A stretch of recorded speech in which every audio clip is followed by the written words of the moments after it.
বিভিন্ন নির্বাচনে ভোট লুটের অভিযোগ বারবার বিজেপি করে এসেছে, বিশেষ করে লাস্ট পঞ্চায়েত নির্বাচনে এই ভোট লুটের অভিযোগ বারবার করে এসেছে বিজেপি। এবারেও ভোট লুট 10 বছর ধরে হয়েছে, এরকমটাই অভিযোগ করলেন শুভেন্দু অধিকারী।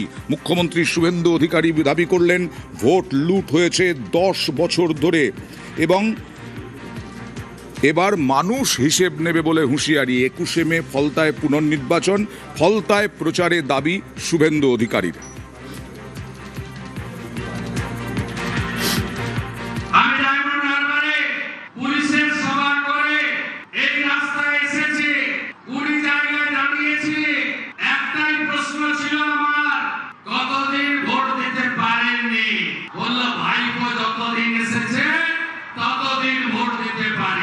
পঞ্চায়েতে নমিনেশন করতে দেননি, যে কটা লোক লড়েছে ভোট দিতে দেননি, যে কটা লোক ভোট দিতে পেরেছে গুনতে দেননি, যে কটা লোক গুনে জিতেছে পঞ্চায়েত অফিসে গঠন করার দিন ঢুকতে দেননি।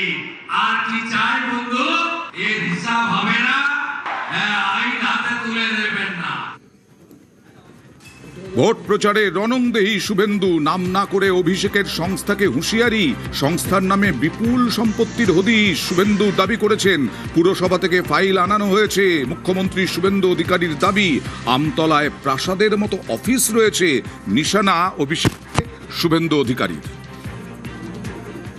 মাননীয় ভাইপো বাবু, কালকে প্রপার্টি লিস্ট আনলাম কলকাতা কর্পোরেশন থেকে। আপনার লিপস এন্ড বাউন্স 24টা প্রপার্টি কলকাতায়, আমতলায় প্রাসাদের মতো অফিস। কতজন ঘর ছাড়া আছে দেখান না আমাকে। কি করেছেন আপনারা আমরা জানি না। পুলিশকে ব্যবহার করে এই গুন্ডারা কি করেছে আমরা জানি না।